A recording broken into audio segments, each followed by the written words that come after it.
Congress party से वरिष्ठ समाजसेवी और वरिष्ठ नेता आदरणीय बड़े भाई साहब पंकज गावर जी हमारे बीच में पहुंचे। हम उनका भी यहाँ पर पहुंचने पर हार्दिक अभिनंदन और हार्दिक स्वागत करते हैं। पंकज गावर जी से अनुरोध कृपया हॉट सीट पर आए और जो प्रश्न की जो प्रक्रिया रहेगी वो केवल 6 शब्दों में रहे। आप सभी से पुनः अनुरोध, पंकज गावर जी।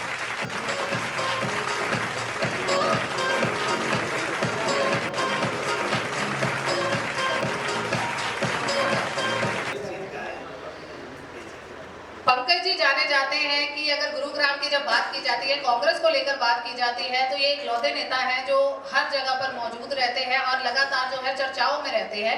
तो आज इन्हीं की ज़बानी हम सुनना चाहेंगे कि क्या लग रहा है आपको पंकज जी। सबसे पहले तो आपका स्वागत है कि आप यहाँ पर आए चर्चा करने के लिए कि गुरुग्राम के एजेंडे को लेकर। और आपसे सबसे पहला प्रश्न यही जानना चाहेंगे हम कि आपको क्या लगता है कितना विकास हुआ है गुरुग्राम का। सबसे पहले तो मैं प्रवीण जी को जन्मदिन की शुभकामनाएं देता हूं और आपके सभी दर्शकों को अभिवादन करता हूं। मुझे नहीं मालूम था कि इस तरीके का कॉन्क्लेव है। मुझे तो आप लोगों ने बताया था कि भाई जन्मदिन है, तो चलिए कोई बात नहीं, राजनीतिक लोग हैं तो चलता है। देखिए, जहाँ तक विकास की बात है, ये कोई राजनीतिक मंच नहीं है कि भाई किसी के साथ डिबेट करी जाए, लेकिन विकास के बारे में मेरे से अच्छा हमारे शहर के नागरिक बता सकते हैं कि इस सरकार ने कितना जबरदस्त विकास किया है। देखिए, विकास शब्द ही गलत है इस सरकार के लिए। हम यूं कहें कि इस सरकार ने कितना विनाश किया है तो शायद अतिशयोक्ति नहीं होगी इस शब्द में।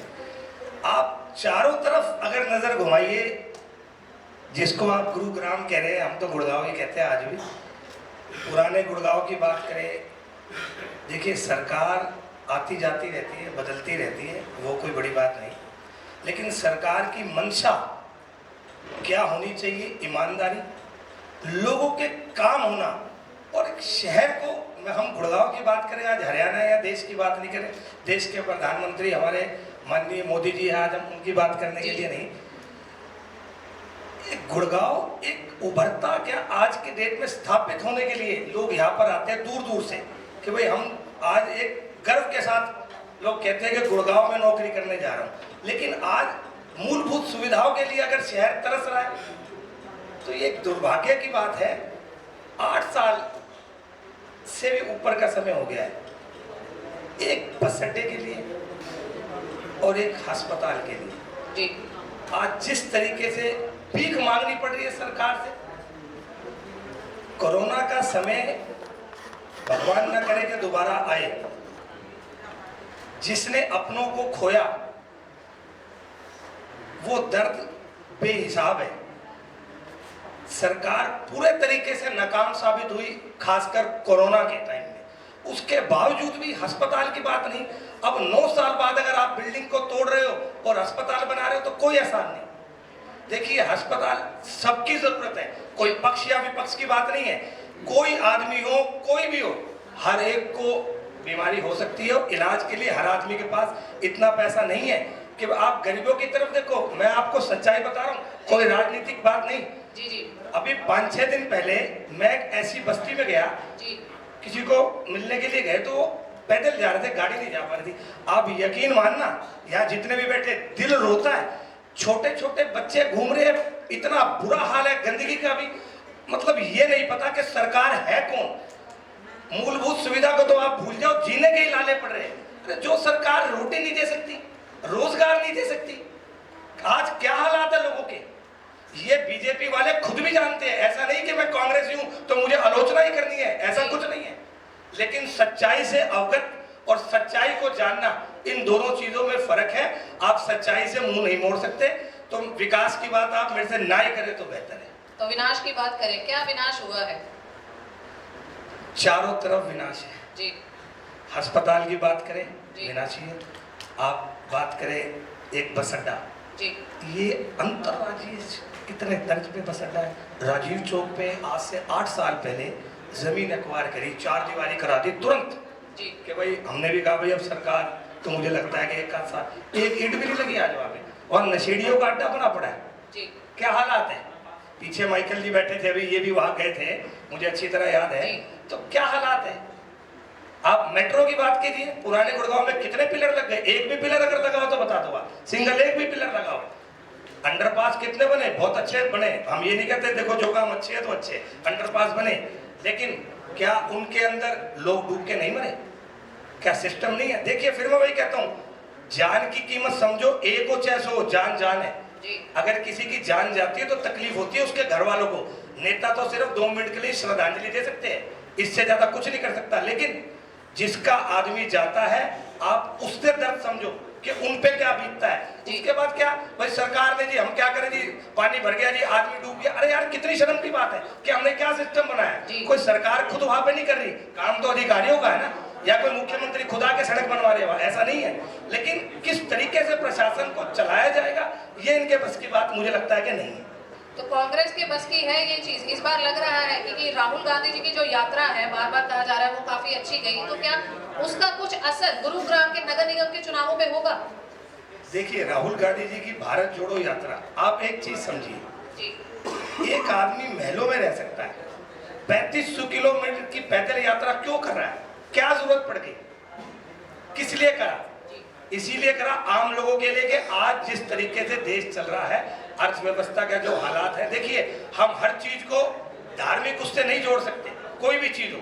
आप विकास की बात करेंगे तो विकास का पहिया तो अर्थव्यवस्था से ही घूम सकता है, ऐसे तो घूम नहीं सकता कि भाई हवा में कर दिया कि भाई ये पुल भी बन गया। हर चीज अर्थव्यवस्था से होती है, आप उस चीज को समझिए। भारत जोड़ो यात्रा से एक उफान आया, कांग्रेस में नए संचार हुआ है, और मेरा मानना है कि नगर निगम चुनाव के जो वोट है ये स्थानीय मुद्दों पे ज्यादा होते हैं। तो आज जनता इन मुद्दों को समझ चुकी है और जनता को खूब अच्छी तरह पता है कि आज हमारे शहर के क्या हालात है। आप एक बार चुनाव होने दीजिए, आपको पता लगेगा इसका। आपको लगता है कि बीजेपी पार्टी इस बार चकराएगी, क्योंकि आम आदमी पार्टी सिंबल पे लड़ेगी, कांग्रेस पार्टी सिंबल पे लड़ेगी, जो चुनाव है वो पेचीदा होंगे इस बार? देखिए ये कौन चकराएगा या कौन नहीं चकराएगा, कुछ नई पार्टी अभी शहर में हमारे आएगी, ऐसा नहीं है कि भाई देखो सबका अधिकार है चुनाव लड़ने का, लेकिन ये बेसिकली चुनाव होते हैं आदमी की फेस वैल्यू कि भाई वो आदमी की क्या रेपुटेशन है, किस तरीके का आदमी है, ये चुनाव उस पर करा जाता है। लेकिन मेरा मानना है कि 100% इसमें कांग्रेस बहुत अच्छी भूमिका निभाएगी और बहुत जबरदस्त तरीके से वापसी करेगी। आप भी एक मेंबर हैं जो अभी जो आवेदन लिए जा रहे हैं पार्षद पद के लिए या मेयर पद के लिए, आपको क्या लगता है किस तरीके का व्यक्ति होना चाहिए पार्षद के लिए, मेयर के लिए, एक आइडियल अगर आपके दिमाग में हो तो है? देखिए मैंने आपको बताया कि ये जो चुनाव है ये फेस वैल्यू का चुनाव ज्यादा है, ना कि पार्टी का। जी, जो भी पार्टी चाहे वो भाजपा हो चाहे कांग्रेस हो, मेरा मानना है कि अगर हम कांग्रेस की बात करें तो जो उम्मीदवार स्वच्छ छवि का हो, जिसकी लोकप्रियता हो अपने वार्ड में, और कम से कम भ्रष्टाचार में लिप्त ना हो। सबसे बड़ी बात है कि भ्रष्टाचारी ना हो, चाहे वो किसी भी पार्टी से हो, बिल्कुल साफ सुथरा आदमी हो, जिसको मतलब इस तरीके की पैसों की जरूरत ना हो। मैं आपके चैनल के माध्यम से कहता हूँ और जिम्मेदारी के साथ कहता हूँ, अभी 35 वार्ड है, 40 तो अब हुए। जी जी जी 40 हो गए। अगर एक भी पार्षद आपके वार्ड का, जितने भी वार्ड है, गंगा जल हाथ में उठा के कसम खा ले कि मैं कमीशन नहीं खाता, मैं राजनीति से संन्यास ले लूंगा। अगर एक भी पार्षद कसम खा ले गंगा जल हाथ में लेके कि मैं संन्यास ले लूंगा इस बात से, अगर एक भी कह के दिखा दे कि मैं इन रोडों के काम हो या कोई भी काम हो मुझे कमीशन नहीं मिलती, और मैं इस बात को गंगा जल लेके कसम खिलवा सकता हूँ अपने वार्डों से, अगर वो खाएंगे ना जिस दिन, उस दिन बर्खास्त करने की ताकत रखेंगे अगर ऐसा किसी पे भी इल्जाम लगा। देखो अब वो जमाना गया, अब वो जमाना जा चुका, अब पढ़े लिखे लोग हैं, युवा साथी है, अब युवा आगे बैठे। आप देखिए अगर उन्होंने इस तरीके का ही काम करना है, पैसे ही खाने हैं, तो मेरा मानना है कि राजनीति में ना हो। पैसे कमाने के बहुत तरीके हैं, इस तरीके के क्यों अपने घर परिवार का भी नाम खराब करो, अपना भी खराब करो। तो ऐसा मेरा मानना है कि साफ सुथरी खाओ।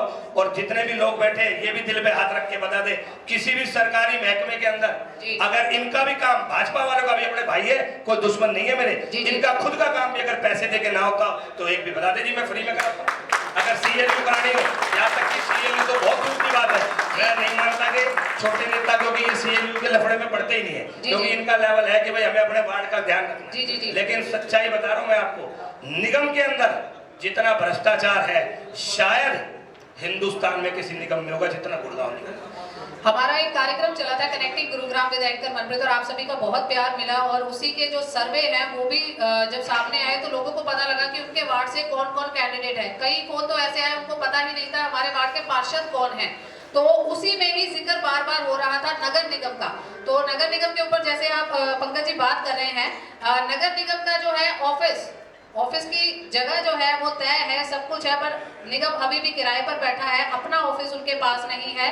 और अभी आपने जो हमारे कनेक्टिंग गुरुग्राम में भी बोला था कि 50,000 रुपए पे करने पड़ रहे हैं भ्रष्टाचार के लिए। देखिए, अब फिर वही भाजपा की बात हो जाएगी जी। मैं ये कहता हूँ कि अपना दफ्तर गुरु कमल आपने बनाया, कितनी फुर्ती से बनाया। जी जी। ये पूरा शहर जानता है, पूरा देश जानता है।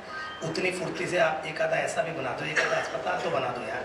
हम उसके लिए भी तरस रहे हैं कि एक हॉस्पिटल के लिए अभी हमने पीछे दौरा किया, जो ये 9 सेक्टर वाला है। मैं सच्चाई बता रहा हूँ, आप इस बात को, मेरे भाई बैठे सारे, इस बात को पॉलिटिकल मत मानना।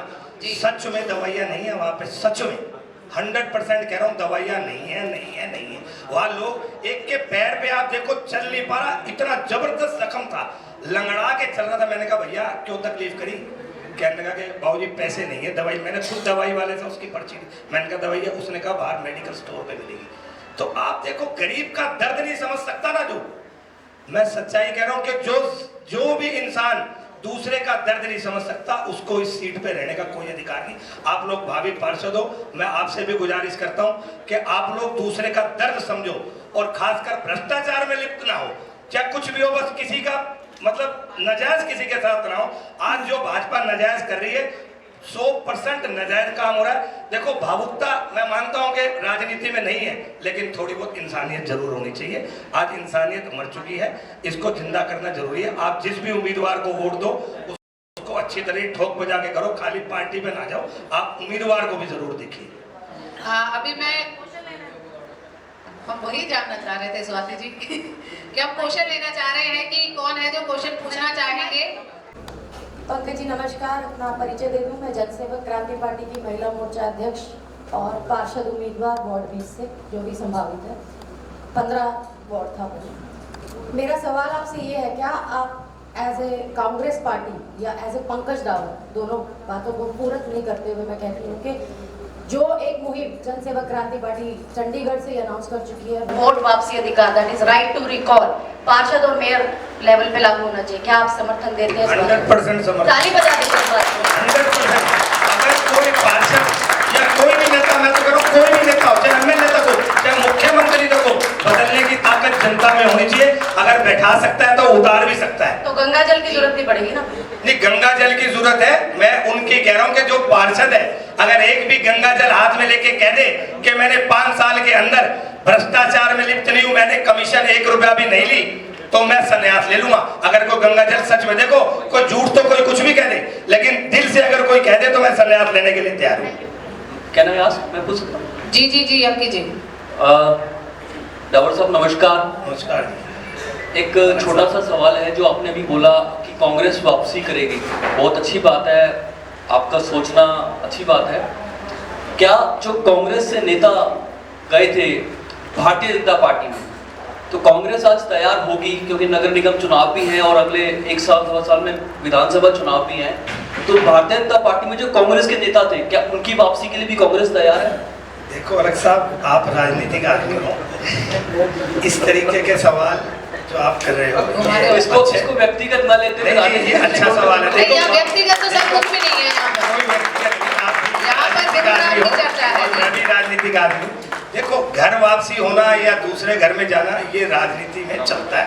ये कोई ऐसी बड़ी बात नहीं है कि भाई कोई आ नहीं सकता या कोई हमारे में से जा नहीं सकता। ऐसा तो नहीं, ऐसा हो सकता है कि हमारे में से भी कोई चला जाए, बिल्कुल सही बात। तो वहां से भी आ सकता है, तो ये ऐसी कोई बात नहीं, ये सब तो हो सकता है। वर्तमान समय में क्या हम ये कहने को तैयार हैं कि जैसा आपने बहुत अच्छी बातें करी, हमने उसको एप्रिशिएट भी किया कि सही को गलत को, अगर वाकई में कोई गलत व्यक्ति है, रखना बेटा आगे से, अगर कोई गलत व्यक्ति है तो उसको गलत कहने की हिम्मत तो रख ही सकते हैं, मैं ऐसा समझता हूँ। मैं तो इस बात को कहता हूँ कि राजनीतिक आदमी इस हिम्मत को करे कि भैया गलत को गलत कहो, सही को सही। खाली राजनीतिक फायदा ना करो, अपनी इंसानियत को जिंदा रखो। सही है तो सही है, गलत है तो गलत। बहुत जी सर। जी सर। सर कृपया शॉर्ट में पूछेगा। जी जी जी सर, आप आराम से। प्रधान जी ने कहा कम शब्दों में वो करना है। जी, जी, जी। मैं सिर्फ ये जानना चाहता हूँ, 60 साल कांग्रेस का राज रहा, उन्होंने जितने अस्पताल गुड़गांव में बनाए, मुझे सिर्फ उनके एड्रेस दे दीजिए, और मुझे कुछ नहीं चाहिए। आपका सवाल जबरदस्त सवाल है, आपकी पर्सनैलिटी भी जबरदस्त है, आपका सवाल भी जबरदस्त है। आप 60 साल की बात कर रहे हैं, बिल्कुल ठीक है, क्योंकि ये कांग्रेस के लिए एक 60 साल का इतिहास रहा है कि भाई 60 साल में कांग्रेस ने क्या किया। उस 60 साल का आप हिसाब मांग रहे हो, हम तो आपसे 8 साल का ही मांग रहे हैं कि 8 साल से आपकी सरकार है, जहाँ हमने छोड़ा था वहीं पर विकास रुका है। टूट गई विकास की डोर, आओ चले कांग्रेस की ओर, ये नारा कांग्रेस का दोबारा से हिट जा रहा है। आप देखिए कि आज से पहले जितने हॉस्पिटल है वो क्या भाजपा ने बनाए गुड़गांव, किसने बनाए? आज से पहले ये जो हॉस्पिटल है वो किसने बनाया? सिर्फ उनके एड्रेस चाहिए सर, एड्रेस तो जो थे आपने तोड़ दिए, वो भी जो एड्रेस थे गुरुजी वो आपने तोड़ दिए। मैं ना बीजेपी के साथ हूँ ना कांग्रेस के साथ। नहीं, आप मैं स्वास्थ्य के साथ हूँ, बिल्कुल, आप किसी राजनीतिक पक्ष में नहीं हूँ। बिल्कुल ठीक है। 60 साल में जो हॉस्पिटल बने, 8 साल में टूटा तो कोई नहीं है। भाई साहब, आप हॉस्पिटल की बात कर रहे हो, एम्स कैसे बना? 60 साल में जो बने सर, उनके सर सारे के सारे वही है आपने। और इसके अलावा गुड़गांव में सिविल हॉस्पिटल तोड़ दिया, अभी था जो एक था वो भी तोड़ दिया, 9 सेक्टर वाला चालू, दूसरा चालू, ये सब कांग्रेस की देन है। मेट्रो आज किसकी देन है? वो भी कांग्रेस की देन है। सर आप ये तो बता दो भाई, इन्होंने 8 या 9 साल में स्वास्थ्य सेवा के लिए ये काम कर दिया। मैं यहाँ किसी का नाम नहीं लेता, यहाँ कुछ लोगों ने अपनी दुकानदारी चलाई है, मैं नाम किसी का भी नहीं लेता, ये सच्चाई है। लेकिन छोड़ो, मैं उस मुद्दे पे नहीं पड़ रहा, लेकिन जो अस्पताल थे वही चल रहे हैं, इसके अलावा कोई नया अस्पताल भाजपा नहीं बना पाई। अभी हम कांग्रेस की बात करें तो किस रणनीति के ऊपर चल रही है कांग्रेस नगर निगम चुनावों को लेकर, मेयर चुनावों को लेकर? अगर रणनीति की बात करें, अगर रणनीति मैंने बताई थी तो फिर रणनीति क्या रहेगी? कुछ तो पता हो कि क्या सोच है उनकी, देखिए, क्योंकि कांग्रेस पहली बार सिंबल पे है तो लोग यही जानना चाह रहे हैं। अभी आवेदन की प्रक्रिया चल रही है, 40 वार्ड यहाँ और 20 वार्ड मानेसर में। मैं आपको ये कहता हूँ कि जबरदस्त प्रदर्शन रहने वाला है। अभी उस भाई ने एक सवाल करा था, अलग साहब ने, कि भाई इधर से उधर हो सकते हैं, तो मैं इनको इस मंच के माध्यम से कह रहा हूँ, बहुत सारे होंगे, बहुत सारे होंगे इधर से उधर अच्छे, लेकिन अच्छे लोग। इस बात की गारंटी लेता हूँ मैं, जिम्मेदारी के साथ इस बात को कह रहा हूँ कि आपको गुड़गांव में जितने भी उम्मीदवार देंगे, ये 100% गारंटी है कि आपको एक भी करप्टेड नहीं मिलेगा। ये पक्का। इस बार पहली बार इलेक्टेड मेयर का चुनाव होने जा रहा है, सिलेक्टेड नहीं हो रहा, हमेशा सिलेक्टेड रहा, इस बार इलेक्टेड हो रहा। तो ये मेरी गारंटी, हमारी पूरी कोशिश रहेगी कि भाई हम साफ सुथरी छवि के लोगों को दे, जो आपके शहर का जबरदस्त तरीके से विकास करे और जो ये समस्या है उनका समाधान करे। जोरदार तालियां हो जाए पंकज रावत जी के लिए। आप भी कुछ प्रश्न पूछना चाह रहे हैं जी? पंकज जी, जैसा कि जब भी मेयर पार्षद पद का जो चुनाव होता है, चुनाव आयोग के द्वारा जो निर्धारित राशि है वो 6 से 15 लाख के बीच में होती है, लेकिन उसके बावजूद भी जो एक पार्षद है वो करोड़ों रुपए खर्च के सत्ता में आता है। तो इस प्रकार भ्रष्टाचार पे कैसे रोक लगाई जा सकती है, जब करोड़ों रुपए लगा के 10,500 की वेतन पाने वाला पार्षद आ रहा है चुनाव लड़ने के लिए, तो वो 1 करोड़ लगाने के बाद क्या उम्मीद कर सकते हैं कि वो सेवा करेगा? रोहित जी, अभी थोड़ी देर पहले मैंने यही बात कही ना। आप लोग देखो, जो पार्षद आपके पास 5 साल पहले आया था, पहली बार बना है, 5 साल पहले उसके क्या हालात थे, आज उसके क्या हालात हैं। जो 20 साल से बनता आ रहा है, 20 साल पहले उसके क्या हाल, ये छोड़ना ही नहीं चाहते, ये नए लोगों को आगे आने देना नहीं चाहते। ये उम्र निर्धारित होनी चाहिए। मैं तो कहता हूँ सरकार से, इनकी भी खासकर, हर चुनाव में उम्र निर्धारित कर दो भैया, इसके बाद आप चुनाव नहीं लड़ सकते। आप सोचो, जो 1-1, 2-2, 3-3, 5-5 करोड़ रुपए अगर चुनाव में लगा रहे हैं, तो वो क्या करेंगे जब उसका बजट है? मैं इसीलिए तो कह रहा हूं कि ये कमीशन का खेल चल रहा है सारा। ये पार्षदों की लड़ाई नहीं है, ये पैसों की लड़ाई है। और खासकर गुड़गांव में आप देख तो रहे हो, कोई ऐसा पार्षद है जो 50 लाख से नीचे की गाड़ी कम में चलता हो? आप बता दो कोई एक आधा ऐसा हो। वो नाच चल रहा हो तो दिखावे के लिए, सबका सिस्टम बहुत मजबूत है गुड़गांव में। तो ये सारे पुराने बल्ब है, बिजली बहुत खाते हैं, इन पुराने बदलों को बदल दो और हम नई एलईडी लगाओ जो बिजली कम खाए। देखो बिजली बहुत ज्यादा खा रहे हैं। Thank you so much Pankaj ji. अनुरोध करूंगी समीर जी एक बार मंच पर आए।